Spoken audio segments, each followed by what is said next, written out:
Hello friends.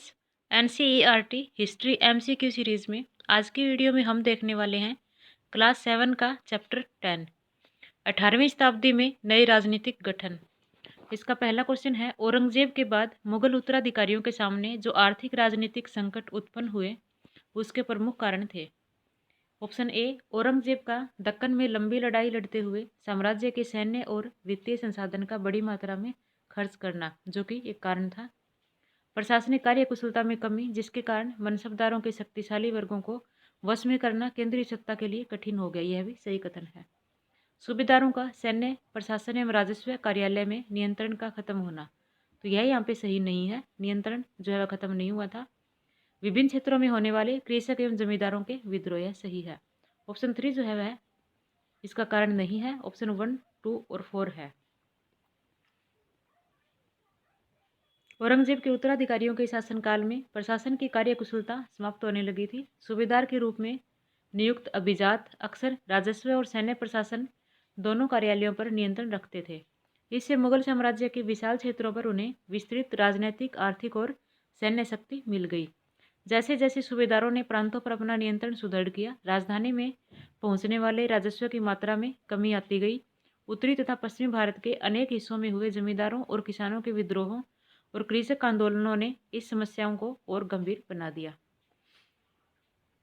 1739 में Iran के शासक नादिर शाह ने भारत के किस जगह पर आक्रमण करके उसे लूटा? नादिर शाह ने जो है वह दिल्ली पर आक्रमण करके उसे लूटा था। औरंगजेब के बाद मुगल साम्राज्य में पैदा हुए आर्थिक एवं राजनीतिक संकट के बीच ईरान के शासक नादिर शाह ने दिल्ली पर आक्रमण कर संपूर्ण नगर को लूटा। नादिर शाह का आक्रमण मोहम्मद शाह रंगीला के शासनकाल के दौरान हुआ था। नादिर शाह के आक्रमण के बाद किस अफगान शासक ने उत्तरी भारत पर 5 बार आक्रमण किया? अहमद शाह अब्दाली ने जो है वह उत्तरी भारत पर 5 बार आक्रमण किया था। मुगल साम्राज्य के विघटन के पश्चात बने 3 प्रमुख राज्यों तथा उनके संस्थापक के संदर्भ में कौन से सही सुमेलित है? हैदराबाद की स्थापना निजामुल मुल्क ने की थी, सही सुमेलित है। बंगाल की मुर्शीद कुली खां ने की थी। अवध की अजीजुद्दीन ने नहीं की थी। अवध की जो है वह सादत खां के द्वारा की गई थी। तो ऑप्शन 1 और 2 जो है वह सही सुमेलित है। नेक्स्ट है, मुगल साम्राज्य के विघटन के बाद जिन 3 प्रमुख राज्यों अवध, बंगाल एवं हैदराबाद का उदय हुआ, उन्होंने राजस्व वसूलने की कौन सी व्यवस्था अपनाई थी? इजारादारी व्यवस्था जो है वह अपनाई थी। 18वीं सदी में सिख नेता बंदा बहादुर ने किस क्षेत्र में अपने प्रशासन की स्थापना की? तो बंदा बहादुर ने जो है वह सतलज यमुना के बीच के क्षेत्र में अपने प्रशासन की स्थापना की थी।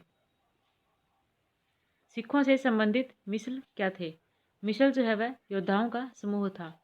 मिसल सिख योद्धाओं के समूह थे। 18वीं शताब्दी में कई योग्य नेताओं के नेतृत्व में सिखों ने पहले अपने आप को जत्थों में और बाद में मिसलों में संगठित किया।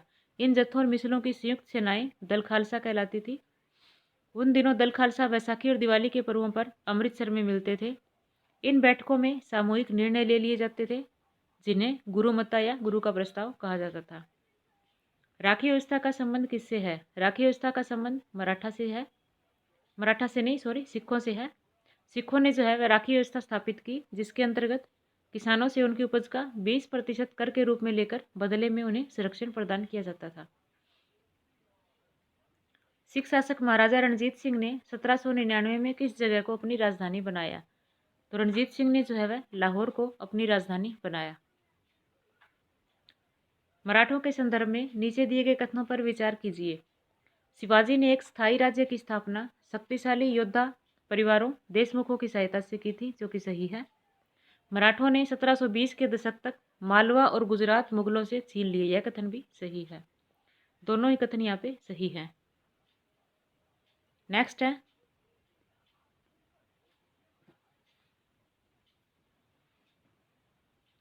नीचे दिए गए कथनों में से कौन से कथन सत्य है? ऑप्शन 1, लोहार एवं बंजारे शिवाजी के समय मराठों की सेना के मुख्य आधार बन गए थे, तो यह सही नहीं है। यहाँ पे लोहार और बंजारे नहीं थे, बल्कि कृषक थे। शिवाजी की मृत्यु के पश्चात मराठा राज्य में प्रभावी शक्ति प्रधानमंत्री के हाथों में रही, यह कथन यहाँ पे सही है। तो ऑप्शन 2 जो है वह सही है।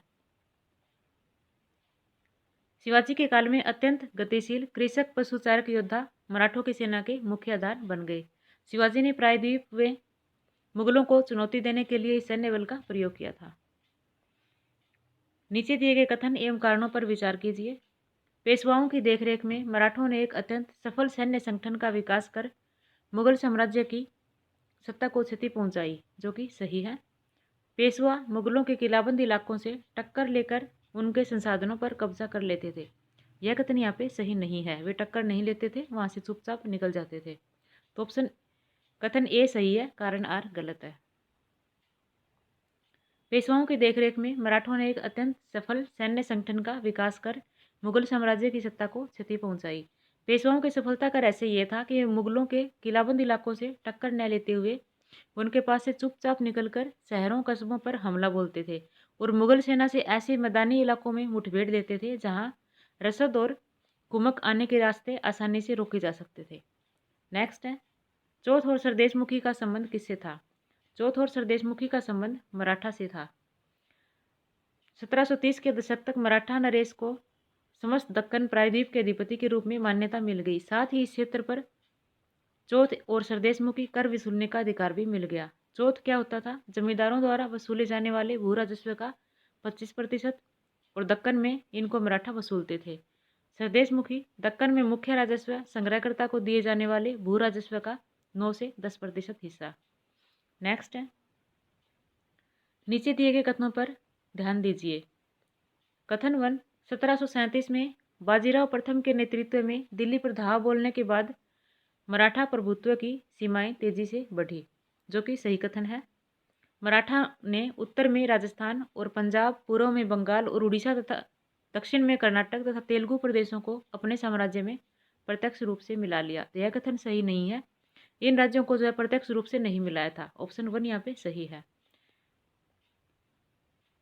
1737 में बाजीराव प्रथम के द्वारा दिल्ली पर धावा बोलने के बाद जो है मराठा प्रभुत्व की सीमाएं तेजी से बढ़ी थी। वे उत्तर में राजस्थान, पंजाब, पूर्व में बंगाल और उड़ीसा तथा दक्षिण में कर्नाटक और तमिल एवं तेलुगु प्रदेशों तक फैल गई। इन क्षेत्रों को औपचारिक रूप से मराठा साम्राज्य में सम्मिलित नहीं किया गया, मगर मराठा प्रभुसत्ता को स्वीकार करने के तरीके के रूप में उनसे भेंट की रकम ली जाने लगी। 1761 में मराठों की पानीपत की तीसरी लड़ाई में मराठों की पराजय का प्रमुख कारण था। मराठों के सैन्य अभियान के कारण अन्य शासकों का उनके खिलाफ हो जाना। नीचे 2 कथन दिए गए हैं, कौन से कथन सत्य हैं? मालवा में मराठा अभियानों ने उस क्षेत्र में स्थित शहरों के विकास एवं समृद्धि को कोई हानि नहीं पहुंचाई, जो कि सही कथन है। मराठों द्वारा नियंत्रित इलाके में वाणिज्य व्यापार पूरी तरह नष्ट हो गए, यह कथन सही नहीं है। वाणिज्य और व्यापार जो है वह पूरी तरह नष्ट नहीं हुए थे। ऑप्शन 1 यहाँ पे सही है। मालवा क्षेत्र में अवस्थित उज्जैन सिंधिया के संरक्षण में इंदौर होलकर के आश्रय में फलता फूलता रहा। ये शहर हर तरह से बड़े और समृद्धशाली थे और महत्वपूर्ण वाणिज्यिक और सांस्कृतिक केंद्र के रूप में कार्य कर रहे थे। मराठों द्वारा नियंत्रित इलाकों में व्यापार के नए मार्ग खुले। चंदेरी के क्षेत्र में उत्पादित रेशमी वस्त्रों को मराठों की राजधानी पुणे में नया बाजार मिला। बुरहानपुर पहले आगरा और सूरत के बीच की दूरी पर ही अपने व्यापार में संलग्न था, लेकिन अब उसने अपने वाणिज्यिक भीतरी क्षेत्र को बढ़ाकर दक्षिण में पुणे और नागपुर तथा पूर्व में लखनऊ और इलाहाबाद को शामिल कर लिया था। किस जाट नेता के राज में भरतपुर शक्तिशाली राज्य के रूप में उभरा? सूरजमल के राज में जो है भरतपुर शक्तिशाली राज्य के रूप में उभरा।